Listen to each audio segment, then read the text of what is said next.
Welcome everyone to the Workforce in Texas webinar. We want to take a few minutes to give everyone a chance to get into their seats and prepare for the webinar. It will begin momentarily.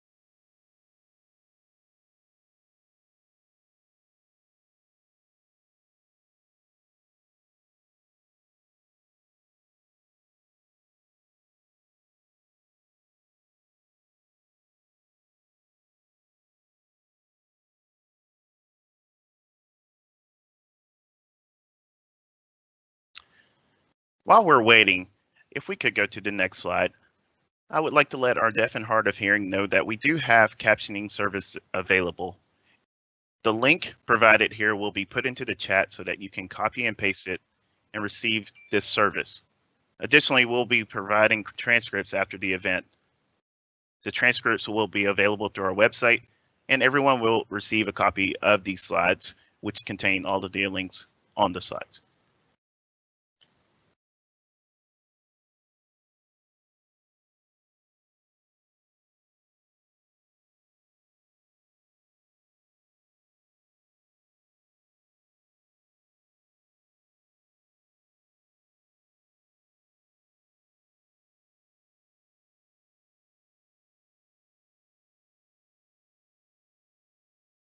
All right, it's 2 minutes after the hour.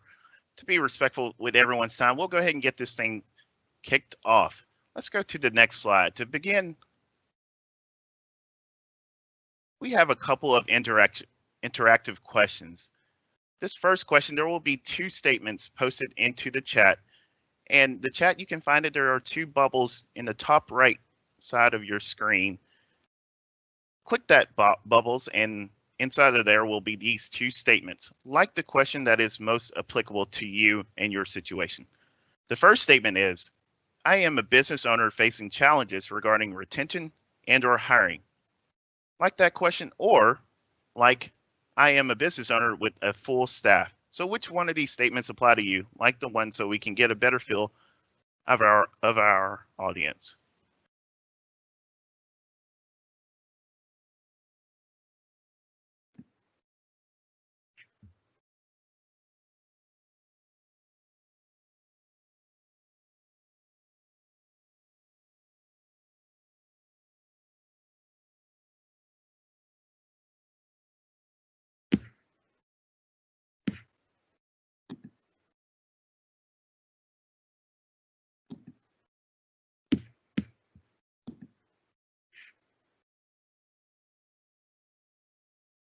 All right, thank you so much for continuing to like these statements. We'll begin with some welcoming remarks from our Executive Director, Adriana Cruz. Adriana, I'll hand it over to you. Thanks, Jarvis. Good afternoon, everybody, and thank you for joining us today. I'm Adriana Cruz. I'm the Executive Director of the Economic Development and Tourism Office in the Office of Governor Greg Abbott. And on behalf of Governor Abbott and the entire team at the Economic Development and Tourism Office, I want to thank you for joining us for today's Governor's Small Business webinar. Under Governor Abbott's leadership, our office is committed to ensuring that Texas continues to be ranked as the top state in the country to start a business and to be an entrepreneur. Through these webinars, our goal has been to provide you with information and connect you with local resources that will help you to find success on your entrepreneurial journey. Today, we're going to be focusing on a topic that we have heard from you all is critically important to businesses both large and small across the state, and that's workforce. And we'll be joined by a panel of experts to hear directly from them. Today, we've got the Texas Workforce Commission, Tarleton Small Business Development Center, Workforce Solutions North Central Texas, and we're going to hear from a business owner directly, the Director of Special Events for County Line Barbecue, and the President of the Austin chapter of the Texas Restaurant Association. And of course, We're so happy to continue to work closely with these partners and with the Texas Workforce Commission on these webinars. Texas small business owners and entrepreneurs are the backbone of our state's economy. Because of your hard work, Texas continues to be the economic engine of the nation. Thanks to our small business team for organizing today's event, and please don't hesitate to reach out to us if there's anything we can do to help you. Jarvis, back over to you. Thank you so much, Adriana. And you are absolutely right. We are so thankful to have this exquisite panel, but also to have you, the attendees, here with us today. I know this has been a very hot topic, and I've had many discussions with the panelists prior to this webinar. So I know there's a ton of information. We're going to cover as much as we can in an hour, but obviously we won't be able to cover everything because workforce can take way more than an hour to cover everything. However, continue to submit your questions once we open up the live feed, because we want to really take what does the audience want to hear about. So that will be vital throughout this event. So let's go to our next interactive question. Actually, before I get to that, I just want to introduce myself. I haven't done that. I'm Jarvis Burrow. I'm the small business advocate here in the Office of the Governor, and I serve to be both an advocate from the state of Texas to the business owners, as well as in reverse from you, the state of Texas business owners, to the state of Texas. So let's get to this second interactive question. Similar to the first one, we're going to be posting two statements. Michael Trigger is doing that right now, like the one that's most applicable to you. I can provide my product or service virtually or while social distance, or my product services cannot be provided virtually or while socially distanced. This is important, again, because we're trying to see what demographics are in our audience. I know that now from the first set of questions, we have a ton of business owners who are facing challenges regarding retention and or hiring. So we definitely will address that throughout this hour.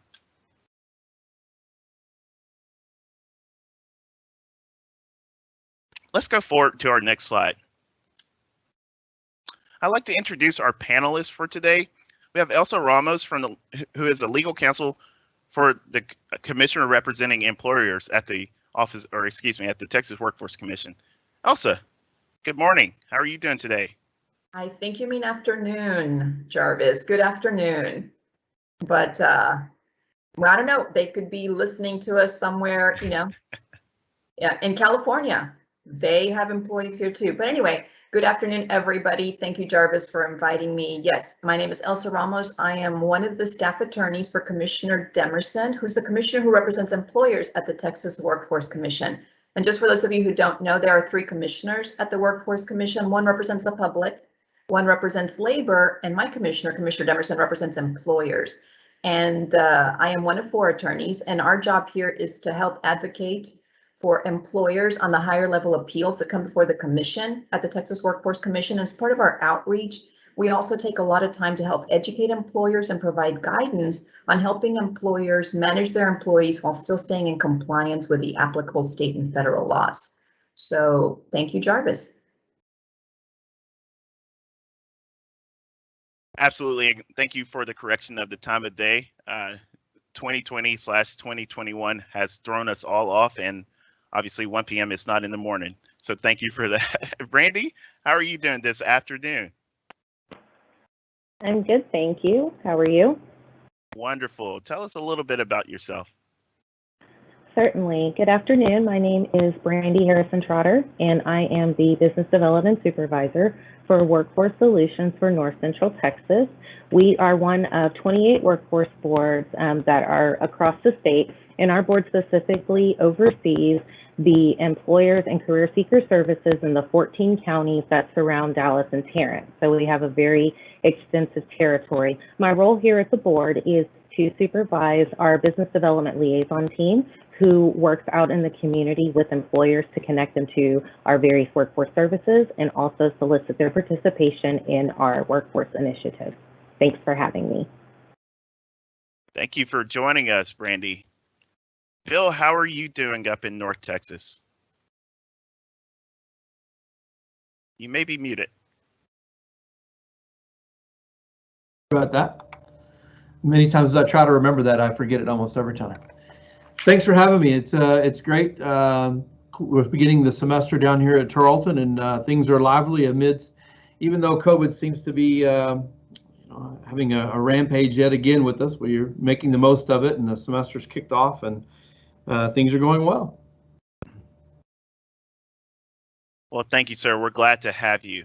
And Vanessa, of course, we're so grateful to have you in your perspective. How are you doing this afternoon? Hi, I'm doing wonderful. I'm so glad to be here. And I'm just thrilled to give my advice and experience. I'm the director of special events for the County Line Barbecue Restaurants. I've been with the company for 13 years, but I've been in hospitality for over 24 years. We have 6 restaurants that span all of Texas, from San Antonio, Austin, El Paso, and then we even have one out in Albuquerque, New Mexico. So we have a broad range of experience with the workforce, and I also am the president of the Greater Austin chapter of the Texas Restaurant Association. So I'll be presenting kind of 2 different angles today, and I'm really glad to be here. Absolutely. Well, let's get on to it. Let's utilize while we have each of you with our panel questions. These are going to be some FAQs. Let's start with Elsa. Elsa, as an employer, can I require that my employees follow COVID-19 protocols while at work? Yes, Jarvis. This is a question that we get a lot at our office, and one that employers ask a lot when it comes to requiring face coverings or potentially vaccinations and social distancing and that kind of thing. So basically, if you're a private sector employer, you are free to decide what COVID protocols you're going to follow and enforce for your employees. And this comes because, for the most part, pretty much all of you are covered by OSHA. Whether you're a high danger, employer or have employees in high danger occupations or not, because OSHA, the Occupational Safety, I always forget that, Occupational Safety and Health Administration, has a general duties clause that applies to all employers. So all employers have an obligation to maintain a safe working environment for its employees. And because of that, you may find that, yes, you need to implement certain COVID protocols to keep your employees safe. Like I said, private sector employees, you have a lot of freedom in what you can do when it comes to that. Just a quick word about vaccines. If you decide to have your employees have vaccines, please note that if you're an employer with at least 15 or more employees, you may need to reasonably accommodate someone who cannot have a vaccine because of a religious reason, or under the Americans with Disabilities Act, disability or medical related reason. So keep track of those 2 reasons, or those 2 situations under which someone may say, I can't have the vaccine. If you choose to do that, like I said, you have a lot of freedom in keeping your employees safe. Thank you for that, Elsa. I'm sure that is something on the minds of many business owners right now, so thank you for covering that. We'll move right on to your second FAQ. We've noticed that some of our employees have refused to return. I'm a business owner in this scenario, and I've noticed that some of my employees have refused to return to work when recalled, and that new hires are just not showing up to their first day of work. I'm wondering if it's because they are choosing to remain on unemployment benefits. What can I do? Do I have any options, Elsa? Yes, sir. This is a question that also our office gets a lot. Like I said, we do represent employers and advocate for employers. So let's all recall to a year ago when COVID first hit, and the first relief act that came from the federal government included adding an extra $600 per week to the state unemployment benefits. So really quickly, just so that we're on the same page, the state unemployment benefits, best case scenario, provide people who are out of work through no fault of their own about half of what the job paid them. The unemployment benefits do not replace lost wages. Again, best case scenario about half, and the maximum per week, no matter how much money your job paid you, is $535 a week. Then when the first relief act came, or those first couple of relief acts came from the federal government, if you were entitled to $1 of unemployment benefits, everybody who was entitled to at least that got an extra $600. And I have to say that at that time, last year, because those benefits ended in July of 2020, we were getting a lot of complaints from employers who were having difficulty recalling employees back to work because the state unemployment benefit plus the extra $600 was a lot of money that in some cases may have exceeded what the employees who are working were getting paid at their job. And so we were seeing emails from employees and text messages from employees who were saying, I'd rather keep my benefits and return to work. So again, to catch everybody up, that ended in July of last year. Then there were extra federal benefits of an extra $300, but those also ended a couple of months ago. Those ended at the end of June here. So currently, if you're having employees that, you're having trouble having your employees come back, recall, there may be other reasons besides the benefits, because pretty much the only thing left right now, if they're still on unemployment benefits, is the state benefit. But we're seeing that a lot of employees perhaps have COVID-related reasons or health-related reasons for not coming back, for some other personal reasons, such as children in school. Again, those are personal reasons, but we're finding that it's not so much now, and Vanessa may be able to speak to this as a business owner, what she has seen, or as someone who represents, businesses, what she has seen, but we're seeing that it may be less related to unemployment benefits at this time. Having said that, we're still hearing a lot from employers. People are not showing up.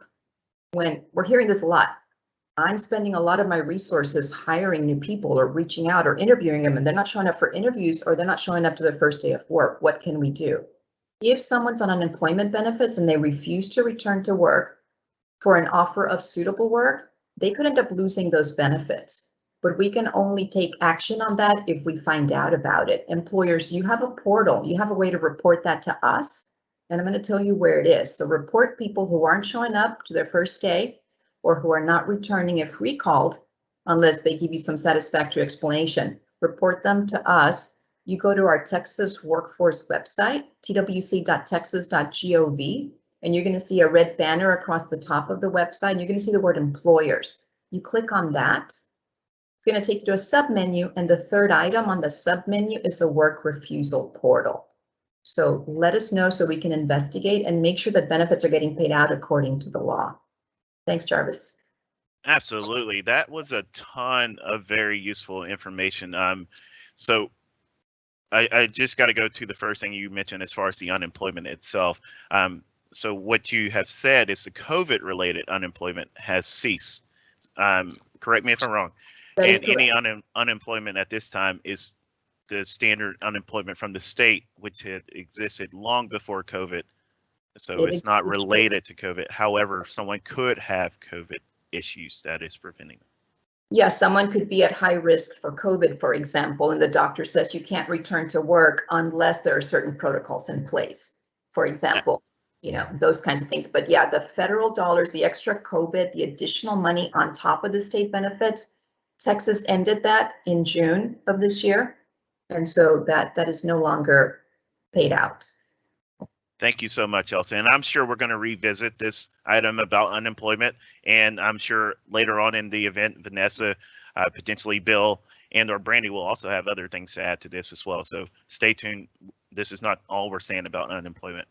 So let's move to our next panelist and our next FAQ, if you would.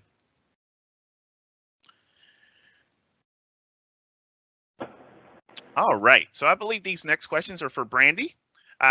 Brandy, how are you? What types of resources are available for me to assist me with workforce needs? This is definitely a question that we receive often. While I represent Workforce Solutions for North Central Texas, there are 28 workforce boards across the state, and each of them provide workforce services to employers. We do a lot of work with hiring and recruitment assistance. The Work in Texas platform is a website for employers to post their available positions, and it is accessed statewide by career seekers. And there is a job matching opportunity within the platform, but also we have Workforce Center staff that are able to work with you directly to help match candidates to your open positions. And so we are available to assist with that. We also do customized hiring events and virtual career fairs, obviously given the environment that we're in. A lot of workforce boards have utilized the virtual career fair option, which allows employers to come and interact with career seekers virtually and post their positions. We actually just had one a few weeks ago that was very well attended. There is also the option for customized hiring events and work in Texas, and your local workforce center would be able to work with you to set that up directly. Our workforce board also has a mobile workforce unit, which is a very large bus, for lack of a better word, with 13 computer stations. It's equipped with Wi-Fi, it has printers, and we are able to take this bus on site to employers if they want to have a hiring event, but they may not necessarily have the facility space. And so this is something that we have started offering back to the public. We did have that shut down due to the pandemic, but we're slowly getting that back out there. So that is something that is available and can be reserved on our website. In terms of hiring assistance, we have on-the-job training and subsidized work experience. And again, all 28 workforce boards offer these services. The on-the-job training is a program for an employer to create a customized training plan for a new hire, and workforce will cover up to 50% of the wages for up to 6 months. Now, the employer is not obligated to hire that individual, but it is a good opportunity for them to develop the plan and try them out to see if they fit within their culture and also have the desired skill set that they're looking for. The subsidized work experience is very, very similar, except for it is actually an employee of Workforce Solutions. So we cover the wages and the benefits, and the employer creates that customized training plan again to see if they're going to be a good fit for their organization. Now, anyone that goes through either one of those programs, the OJT or the SWE, is a Workforce Center program candidate, and so those referrals will come from the Workforce Centers, and you would work with them directly to utilize those programs. As a workforce board, we also partner very closely with the Texas Workforce Commission Office of Employer Initiatives to promote the Skills Development Fund and also the Skills for Small Business.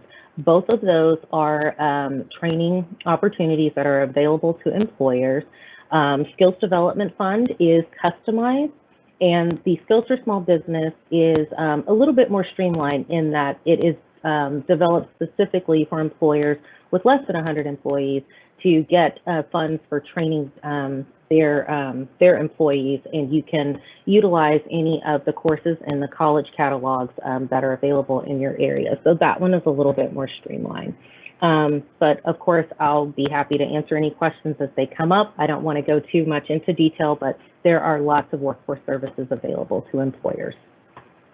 Yeah, absolutely. You provided just now a ton of information. One thing that really just stuck into my head was the hiring events and having a mobile hiring event. That's probably something that a lot of us small businesses haven't thought about having. And so to know that that's an option is wonderful. So all of the information she just shared, although she's in the Dallas-Fort Worth area, this is kind of a segue for our next question. There are Workforce Solutions and Workforce Commission offices across the state of Texas. So, Brandy, is there a local TWC office that I can partner with on a more regular basis?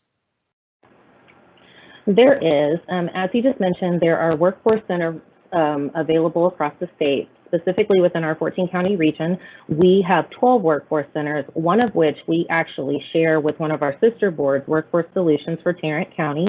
In the Alliance area here, we actually kind of split that territory, so we cohabitate a workforce center. But those are the offices that you would be able to obtain these services from, the OJT, the SWE, and also registering for the Work in Texas. And the Workforce Board and the centers work collaboratively to set up the hiring events that you are interested in.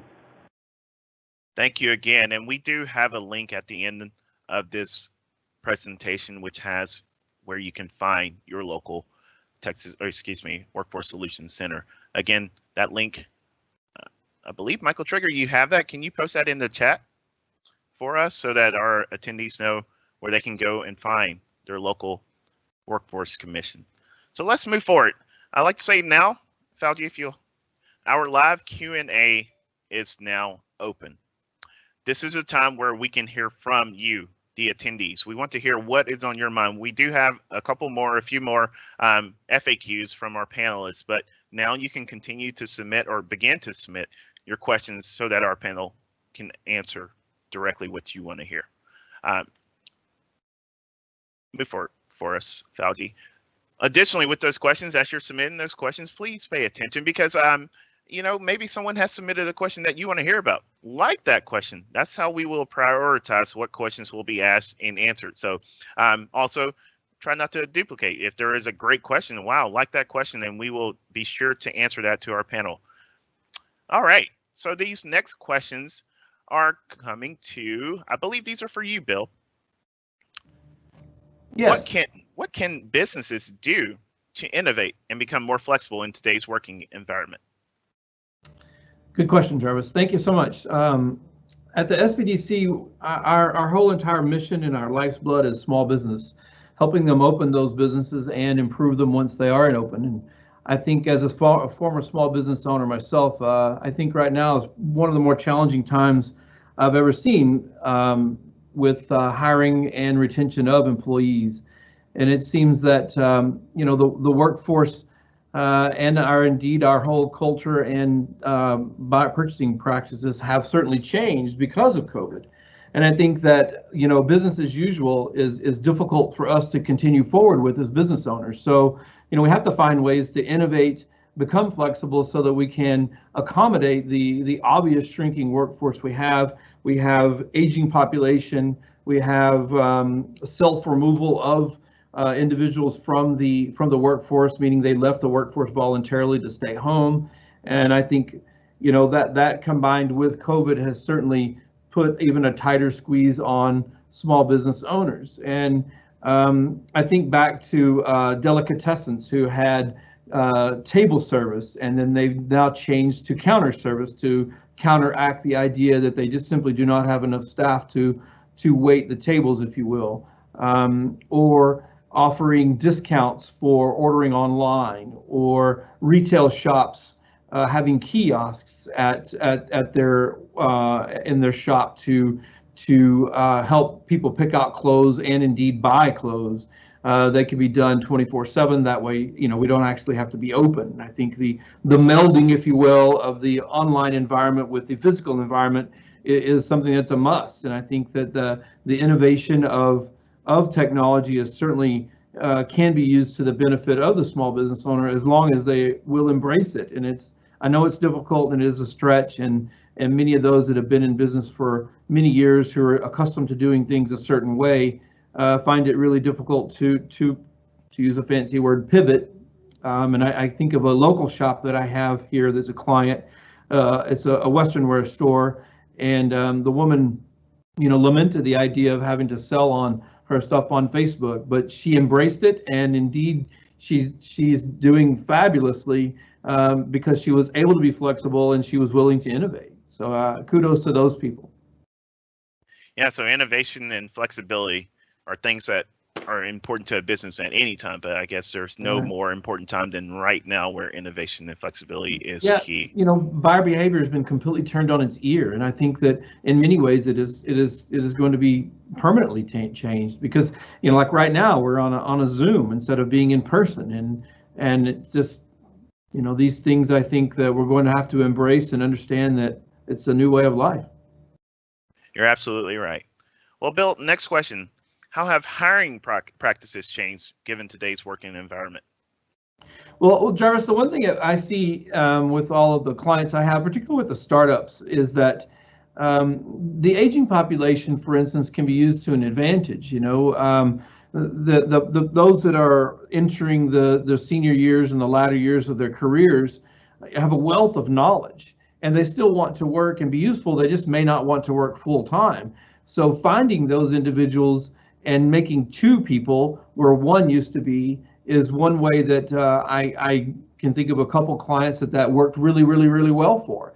You know, someone who wants to work 20 hours a week has an amazing wealth of knowledge, has been in the industry, whatever industry that is, for 20 or 30 years, still wants to work, still has a lot of usefulness left on them, within them. However, they just simply don't have the the will to work a full schedule, you know, some clients have gone out and found those individuals, and if you will, piecemealed one, two, or more of them together to culminate in one person, and it's worked out even better so than the headlong charge of trying to find one individual because of the knowledge base. And that's just one example that how the hiring practice that I've seen has changed. And another one is that yes, technology can in some instances replace a warm body, but the communication and the customer service standards still has to be at a very high level. So I think that embracing that technology and working it to your advantage has certainly also changed the environment. Absolutely, absolutely. Well, thank you, Bill. Sure, We'll move forward with Vanessa's questions. Vanessa, we're going to go through your questions rather quickly because I know that we're going to want to hear as much from our audience as possible. So, Vanessa, question number 7. What strategies can hospitality businesses implement to find new hires? Absolutely. So, you know, with our experience, in order to be ahead of all the issues, first of all, you need to be a part of a strong association that's going to give you the education and resources so you are ahead of all these issues. So that is a fantastic strategy as County Line we've been successful with. So I really want to go through Texas Restaurant Association and the benefits of being a part of that association. You need to get involved. I do have a slide. I don't know if you want to go to that slide. It might help as we follow along. I'll go through really quick. So in the slide, there's a link to the TRA membership. We have over 23 chapters in Texas with 5,500 members. And now if you look at members, one member might be McDonald's, but if you think about how many locations and the spread of McDonald's or Chili's, I mean, the outreach of the Texas Restaurant Association and the pool of membership and intellectual minds is incredible. Each chapter has direct involvement with over 7,000 ProStart students. And what ProStart is it's a culinary arts and restaurant management curriculum that is taught in the high schools. And there's over 160 high schools in the state of Texas teaching this curriculum to those students. Why is that important to you? Because this is our future workforce or current workforce.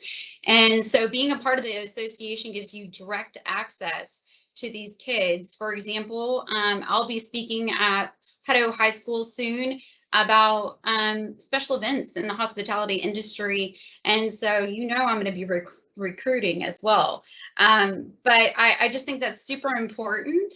TRA provides education, critical resources, important partnerships, and we have 2 of those important partnerships on this webinar right now with Workforce Solutions and the Texas Workforce Commission. TRA has worked diligently to come up with solutions with both of these entities, and I provided a couple of links in there. One is providing free ServSafe and TABC certification for all of the workforce in the hospitality industry, which is absolutely incredible. We're so grateful for that, and we thank you for that partnership. So this is all of you hospitality people who are on here, you need to click through, and this is saving all of us a lot of money. Also, another new thing, this just was announced, providing free childcare to service industry employees that qualify. And that is one of the things I want to go back to, you know, what Elsa was talking about is, yes, we did have a point in time where people were not returning to the workforce, but now they're not getting that supplemental income from the government. And so now they need to get back, but maybe there are issues like childcare. So we just had one of our moms come back who was able to get this. So I'm just really grateful for those partnerships, and that is through the Texas Restaurant Association. Free job postings. That's something, getting the information out quickly and swiftly when we need to get those positions filled is really, really hard to do sometimes. But when we have those tools at our fingertips, it makes it so much easier to fill those positions. And then, so getting involved, just being a member is not enough. Getting involved is very important. We do have a chapter, you know, obviously Texas Restaurant Association all over Texas, but I live in Austin, president of the Austin chapter. We're having a mix and mingle, a safe in-person event. It will be on a very nice patio at an awesome restaurant. And the theme of the evening is workforce and working together. So this is bringing like minds together, sharing best practices from all different parts of our industry. So I've put the date and time, and then if you would email our director, David Waddell, he will send you complete details, the complete invitation. This is open for everyone. We would love for all of you to attend and be a part of this conversation, because it doesn't stop today. We have to continue the communication for all of us to be successful. And then something that's really exciting that I wanted to announce is future partnerships that TRA is working on right now includes the military and second chance programs. These are two avenues that we are very excited to tap, because these people would love to be a part of our industry, and we just need to get the curriculum to them and then connect them to the jobs in the hospitality industry. So that's coming up winter of 2022. So I try to get through that fast. If we can go to the second question, I'll be faster. No worries. I know there's a lot of information. Again, this information will be available to our attendees, as the slides will be both on our website, as well as you'll send an invite, or our attendees will be sent an email containing a link to the slides. So question number 8, how do you retain your current fans or your team members, employees? Vanessa? Yeah, so I like to, back in the 2000s, we used this phrase a lot in the hospitality world about retaining your current fans, and it was applied to the guests that come into the restaurants. And so there was tons of brainstorming about, how do you keep those guests coming back and how do you reward them? So I just thought it would be fun to call our team members fans as well, because as you all know, your team is your biggest ingredient to the success of your business. If your team isn't happy and they're not fulfilled, healthy, then things fall apart quickly. So retention is so important. And so the first thing that I think with our county line experience I wanted to share is transparency and communication. Our management tenure is 37 years, and that's just an incredible testament to the leadership that we have at County Line. It starts from the top. Skeeter Miller is the president and owner of the County Line Barbecue Restaurants. And when I just wanted to first say that we retained all of our managers through all of this. And I think that's, I know that not everyone has that testimony. But I think that it's really important that to describe a couple of things that happened in our team. First, from the top, there was complete observation from Skeeter and fluid communication between all of our management team during this time and before COVID. He is constantly listening, and he's taught his managers to listen to the staff members with the boots on the ground who have direct communication with all of our guests at all times. So listening, understanding, asking the right questions. And then also he shares what he is constantly doing. I'm talking to the TABC. I'm working on the correct loans, the PPP loans, to make sure that we are whole as a company. Really sharing high level information, really broad picture with his management team, that sometimes maybe some of it they understood it, but sometimes they didn't, but they were so grateful for that transparency, sharing financial information that he could. So then that trickles down to your staff, your team, your managers learn how to listen, communicate, be transparent, share the big picture, the why. And so I think this is such a critical thing amongst our County Line family, of how we've been successful and how we've created this culture and a management tenure of 37 years. So, and promises fulfilled. We did not know where we would stand financially. Christmas bonuses were not given, but there were promises of, please stick with it. Let's be a team together. This is what we're looking forward to in the future, and you will be rewarded when we are whole as a company. And that promise was fulfilled. I've got one more. Do we have time, or do you want me to wait? Sure, go ahead real quickly.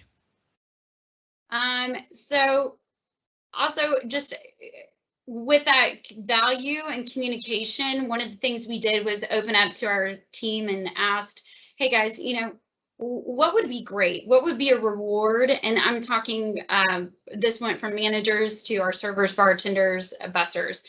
And so we started, anytime we get a Yelp review, Resi review, The Knot, which is a wedding website, our team takes so much effort and so much love into pouring affirmation into those team members. Personal call from management, the email posted amongst all their peers, pre-shift, uplifting celebration amongst the team. We post social media posts about our team members, just sharing who they are, how long they've been with us, their favorite menu item. It's been such a hit. We asked, one of our hostess said, what would be nice is just if I could get a strawberry lemonade on a hot day every once in a while. We were like, oh my gosh, absolutely. So I just, that open communication and just showing the value. This doesn't always mean to have the highest wage. It means showing value and respect amongst your team. You're absolutely right. So there's other ways other than the wage that you can show that you care and value your employees. I think just by calling them a team member and letting them and making them feel that they are a part of a team is a part of that. So thank you so much for that, Vanessa. So now we're to the portion of the event that all of you have waited for. This last third, we're going to dedicate solely to the questions that you, our audience, wants to hear. And I'm going to jump right on into it. This first question, which was like the most, comes from Tamara. Elsa, I'm going to throw this question to you. It's about unemployment. We knew that this was going to be a topic. So Tamara's question is, you spoke about unemployment ending in June, but the state has extended unemployment benefits for many employees. This is a major factor in the unemployed not looking for work. Do you know if and when the extension will end for those who have been on unemployment? So I'm going to start with a date that I believe, correct me if I'm wrong, Elsa, September 11, 2021. Which is 10 days from now. Exactly. So I never said the unemployment benefits stopped. So just so we're all on the same page, the state benefits continued. The extended benefits were in place before COVID. They're built into the Texas unemployment system, and those extended benefits are paid out when the Texas seasonally adjusted unemployment rate exceeds 6.5%. So it's automatically triggered. And so that's what happened because of the rise in the unemployment. And yay, Texas open for business and people getting back to work. That now has fallen below that trigger point of 6.5%. So those extended benefits are scheduled to stop September 11th, like Jarvis said, 2021. So that is good news. And then that just leaves, again, unemployment benefits are still there for people who are out of work through no fault of their own, who have not exhausted those benefits. But it's not at the amount with the extra 300, with the extra 600, or then again with the extended benefits triggered by that higher unemployment rate. That does end and just leaves us the regular state unemployment benefits moving forward. Perfect. Thank you so much for that clarification, Elsa. This next question, and actually before I ask this question, I will be directing these questions to our individual panelists, but at any time, if any other panelists feel like they may be better suited or have anything addition to add, definitely feel free to provide your perspective on any question that, even if it wasn't assigned to you. So this next question, I believe, is still suited for Elsa. It looks like, Elsa, you're going to be pretty busy here. The question is from Candy. I have received many notices from TWC regarding unemployment claims, but the employee is still employed with us. I reply properly with the correct information. Should these employees be concerned about identity theft, or is this isolated to the TWC? So sum up, I have an employee, they're still working for me, and they could potentially be getting identity theft because we're getting these claims about, you've applied for unemployment. So right. What do I need to do, or what does my employee need to do? So of course, if you have an employee working for you that's full-time employed, the traditional full-time employment, then by all means, if you get notice of that claim, let us know, because either the employee has filed a claim knowing he or she is full-time employed, and that would not be a valid claim. That could be fraud committed by the employee. But more likely, if you have a full-time employee and you get a notice of a claim for that employee, go out and ask, hey, Bob, I just got this notice. Did you file? You know, you're working, you know, extra overtime and everything. I just want to let you know, did you file for unemployment? It's okay to ask. Don't just kind of wonder what's going on. And if Bob tells you, I have no idea what's going on there, I never filed, let us know. Respond to that claim, because unfortunately, Jarvis is right. There has been an amazing increase in fraudulent claims filed based on identity theft.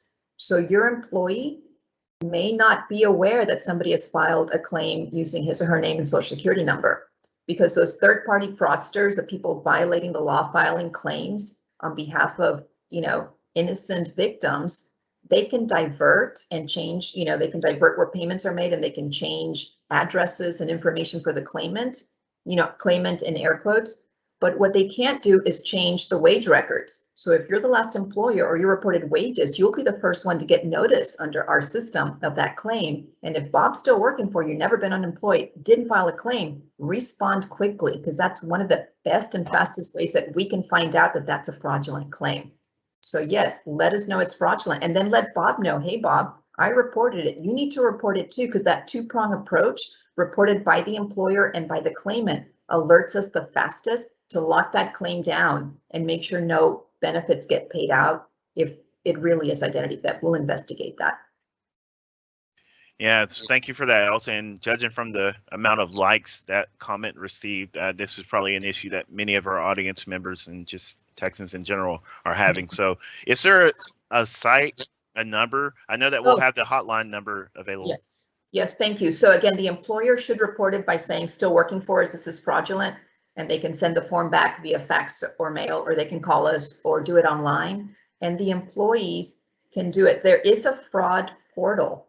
Believe it or not, we need one of those. So there is a way to report the fraud on our website. So again, go to twc.texas.gov and put in, you know, reporting fraud, and you'll come up with the ways. I don't have written down all the letters, you know, to actually click on the portal to report the fraud.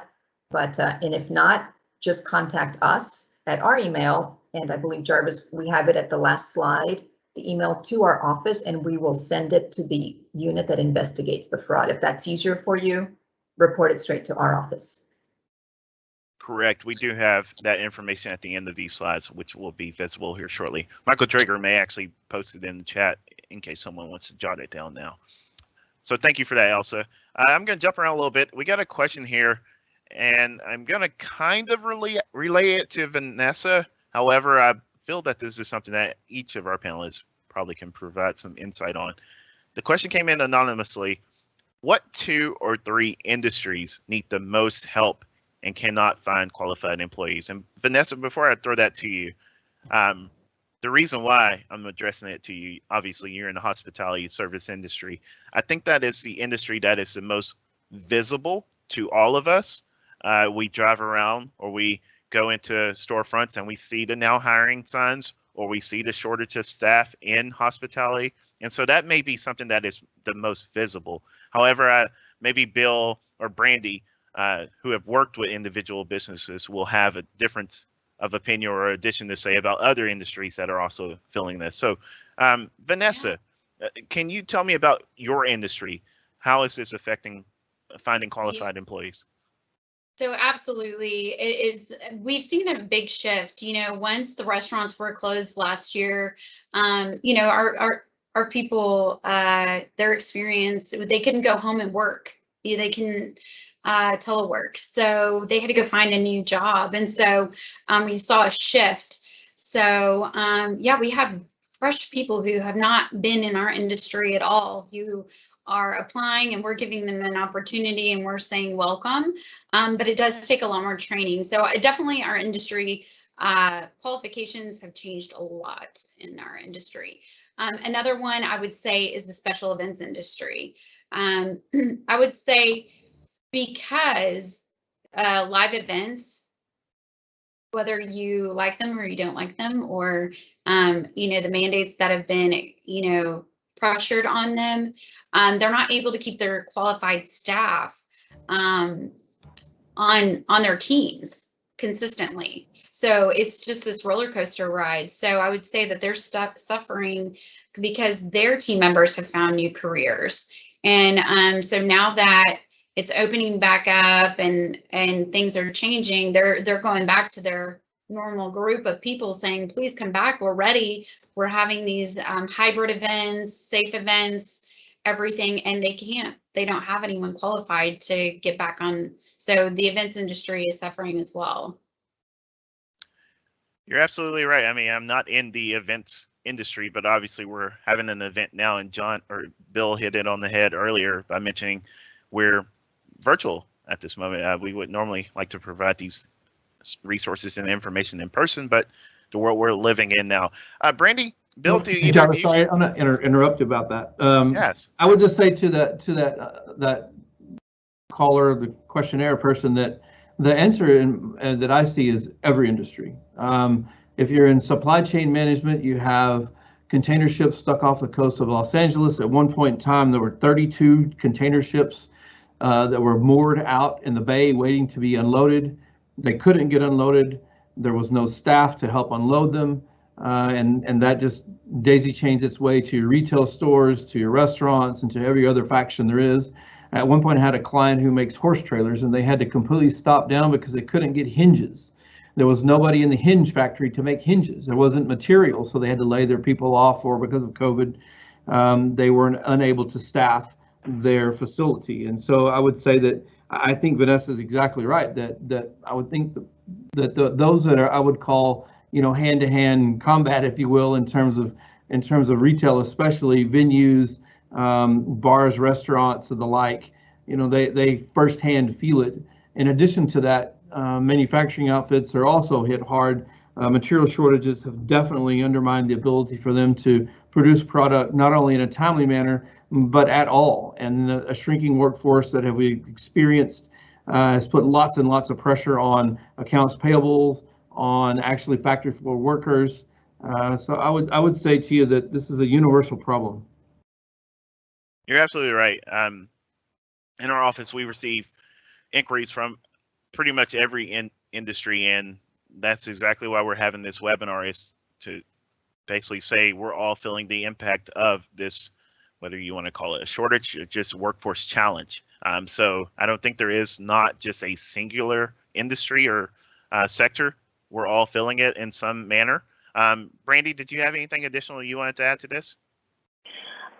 No, I do agree that it's being seen across all industries. Mainly your hospitality, retail, fast food, and restaurant. You see it there, very visible. I think it also just kind of depends on what area of the state that you're into as to whether you see a differentiation between the industries. I know within our 14 counties, based on some of the information the BDLs have collected from employers, manufacturing is having a bit of a hard time getting people. I don't know if it's necessarily based on qualification or just having a hard time getting people to work in that environment. Also distribution, some of our employers have had to get creative on how to, entice workers to come back and or stay there. And wages aren't always something that they're able to increase, so they've had to be creative with that. But I do have to say, just as a whole, as Bill was saying, it is across all industries, but some areas may see it in one industry over another, just depending on where they're located in the state. Wonderful. Thank you all for those comments on this issue. Moving right along, we want to get as many questions in as we can. Elsa, this, again, another unemployment question. This one is more streamlined on the person does not know, or how can I check? I'm a business owner. How can I check to see if an employee has submitted a claim? So here's the question. I had my past employee file an unemployment claim, even though she gave me a 3-week notice. She said she didn't file it, and I denied it. How can I confirm she or anyone else is not receiving payments? So I had an employee, said she did not, denied it. How can I confirm? Is there a way I, as a business owner, can check? So if the idea is, can I check to see, so TWC errs on the side of giving you a lot of information. If you've been on the receiving end of an unemployment claim, you have possibly at some point said, oh my gosh, please stop sending me papers.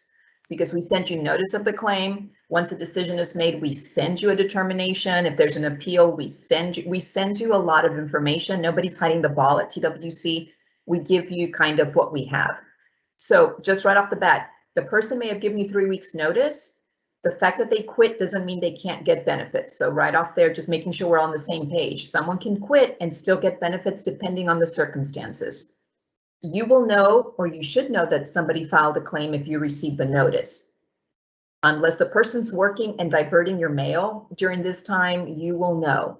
If you don't know and want to check, give our office a call with the claimant's social or full name and last four of the social. We can look it up for you. If you're an employer that, could be charged back or are involved in the claim, we can share certain information with you, such as, hey, there was a claim filed. We sent you notice 2 weeks ago. Did you not get it?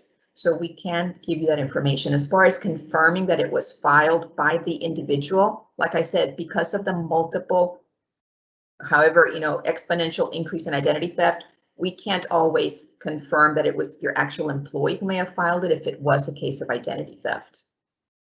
Those are good points. So again, we'll have that contact information here in a couple of slides. But the bottom line is, one, you actually educated me on something. Someone can quit, provide that notice, and still receive the unemployment. So that may have been a myth before. So it's a misconception, Jarvis, that a lot of absolutely. employers and employees hold that if they quit, they can't get benefits, but if they're fired, automatically they do. And both of those are wrong. So there's certain circumstances for each. Yes. Wonderful. So that's good to know. The other thing, of course, being, you can look and you can check certain information. So we'll have that number here in a second. Moving right along. This is a great question from Jamie Haney. I work for a Chamber of Commerce. Would it be possible to do a citywide job fair with the Texas Workforce Commission? I'm actually going to throw this to Brandy. So could a city host a job fair, not just an individual business? Brandy, you spoke about job fairs and the mobile units that you could do. Could that be something that a city or maybe even multiple businesses arrange? Absolutely. We actually just had 2 of our cities. Well, one is in the planning stages, and they're planning to do one this month in September. I can't believe we're already in September. That's crazy. And we also had one that hosted a citywide hiring event. Our workforce centers are available to assist with those, whether that be registration or just helping anywhere within the job fair. That is something that we are definitely happy to assist cities, multiple employers with. Sometimes our workforce centers will have those targeted hiring events for certain industries, so that's also an option. So you are able to do something customized specifically for you, or we can assist with a larger scale, whether that be a city or a group of employers within the same industry. Thank you so much for that information, and I think that's going to help a lot of people, just the knowledge that you can do that. I mean, again, that's something else I got educated on today, that was an option. I'm going to end with another. Go ahead. The city of Stephenville just held a citywide one as well. Oh, that's wonderful. The Chamber of Commerce organized it. It was I think there were 15 or 16 employers that were there, and it was a citywide event held by the Chamber of Commerce themselves. If that individual wants to either reach out to you or me or whoever, I can certainly put them in touch with the Chamber of Commerce here locally who organized and hosted the event. And Texas Workforce certainly was a part of that. They were fantastic.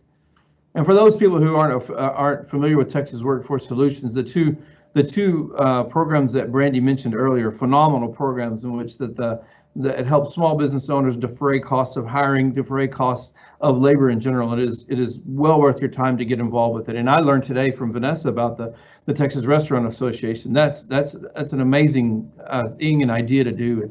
It's the gaps that we need to fill, because otherwise I'm afraid that we're going to be short-staffed for a long time otherwise. Thank you, Bill. Thank you so much for that. A ton of information. I do want to ask one more question. I know we're right at the 2 o'clock hour, but this one received a lot of likes to it, and I want to ask it to our panel. So keep it short, just to be respectful of everyone's time. I am actually not going to assign this question to a specific panelist. Anyone who has information about this, please feel free to chime in. So the question comes from Mary. Are there any boilerplate or guidelines for employee share programs between businesses? So multiple businesses having the same employee. If two businesses nearby have only part-time positions available, but most of the workforce are looking for full-time positions, is there a way to pair the businesses together efficiently to accommodate schedules and retain employees by sharing them? So I've never heard of this scenario, but that's why I've just opened it up to our panel to see if there's something like that that exists. Anyone? I think Elsa's probably best handed for that. Yeah, I can chime in. So I'll give you an example. We do have 2 locations in Austin.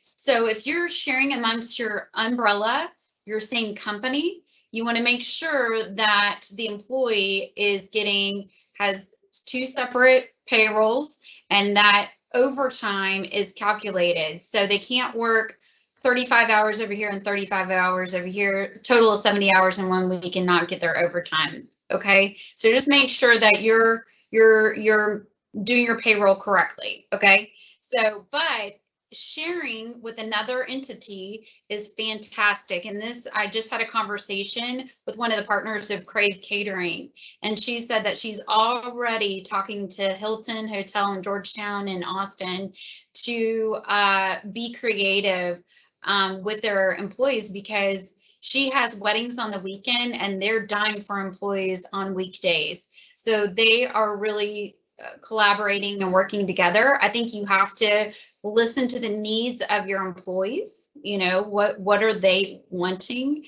And then fill them in positions and present it that way, rather than assuming that this employee is going to want to work at both locations.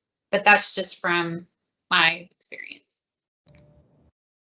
Thank you for that, Vanessa. Again, I'm learning so much. I feel like I'm in the audience right now, and there's so many things I hadn't heard about before this hour started. We are over our time. There are a ton more things related to workforce, related to this topic that we can and probably will revisit. It seems like this is still an ongoing hot topic, so we may eventually do another webinar for this, for that reason. I do want to thank all of our panelists. Again, you all provided great information for our audience. I want to thank you, the attendees, for being here today. Continue to send us. Fauci, will you click in? Actually, I'm going to skip. If you skip to the second to last slide, Fauci, our contact information. Go back one more. I'm sorry. So here you'll see the Office of the Governor, our small business team information. That email address, smallbusiness@gov.texas.gov. If you have ideas about things that you want to see done in our webinars, send us the information. We want to be applicable and relevant to what our audience wants to hear about. Now I'll go back one. I'm sorry. This is our small business resource portal right here. This is a very useful resource where you can submit 5 questions and get tailored results specific to your needs. This is a great item that we released in March. So that on our website, gov.texas.gov/business page small-business-portal, you can find this resource portal and get customized results. Sorry, Fauci, I'm making you jump around. Next slide, please. Next. Here is the slide that contains all of our panelists and their organization's information. The hotline number for the TWC is there at the top, as well as that email address that Elsa referenced. Additionally, the Workforce Solutions North Central Texas, their website and number, and the Charleston State SBDC, their website and number. Also there is a TRA, the Texas Restaurant Association's website, as well as you can find your local SBDC or your local Workforce Solutions through these links. Obviously, I know that you cannot copy and paste these from the slide right now. However, again, these links and slides will be available after this event. Next slide, please. I will actually go ahead and close this out. Again, I want to thank you all for being here today. This has been a wonderful, and I know that we didn't go through or answer everyone's questions, but feel free to give us a call, contact us through the information provided here. And we are available 24 hours a day Let me correct that. We are not available 24 hours a day. But anyways, thank you for being here. You have a great rest of your day. Thank you.